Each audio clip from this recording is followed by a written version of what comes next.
Yeah. But talk to me about the pictures, the big picture about the 25 images that were delivered by VHT Studios. Well, first was quantity. We got 25 images, but it to me wasn't enough to show the entire house in all its glory.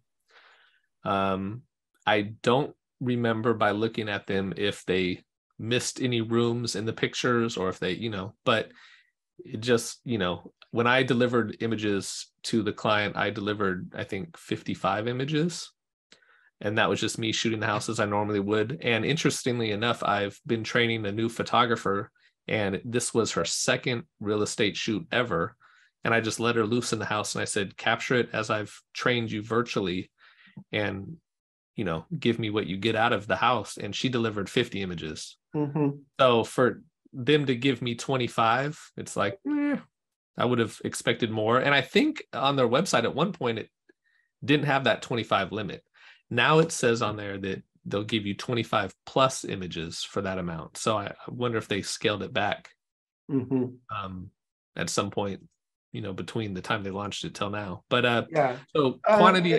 But what about also, so I hear quantity, watermark, logo. Yeah, so going into the quality kind of it, they threw their watermark on the bottom left corner, which is, I don't know, weird to me because I don't know if MLS is going to appreciate advertising for them unless they're somehow tied in now with MLS.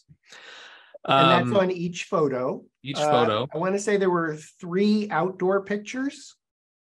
Yeah. Well, 3 that I compared, I think, in the video that I sent you. So talk to me about the outdoor images. So, and I'll talk about that, but the aspect ratio from the outdoor to the indoor was a little off. It looked like they cropped the indoor pictures more. So when you're looking at them in a gallery, the outdoor pictures will be nice, but the indoor pictures will have black bars at the top and the bottom. Outdoor, at first glance, it's like, okay, they did a blue sky swap. That's great. But then I realized they edited the grass. They raked it digitally and removed all the leaves. And then on top of doing the blue sky replacement, they removed the power lines from the shot. Which is easy enough to do if you're just quickly going through it. You can seems like a big no to me. Miss that, but it's a huge no. Even just little things like making the grass greener could lead to false advertisement claims and stuff of that nature that's past my pay grade. The power lines. I mean, I would not feel ethically, I just would feel uncomfortable and actually would refuse to do that because the property has power lines. They're not going anywhere. Yeah, and I'm not an editor, but what I assume happens, because I've done like some basic research in it and I've talked to my editors, if they're just doing a blank sky swap, it's easy enough to do. You have to then go in manually and Photoshop those lines back in or delete the sky in front of the line so that the lines show through. All right. So they did the puffy blue, the blue sky with the puffy clouds.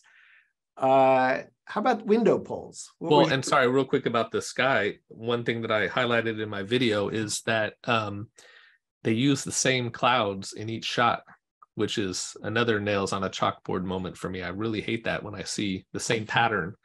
Regardless of how you're looking at the house, front yard, backyard, it's the same pattern. That just really bothers me. Okay.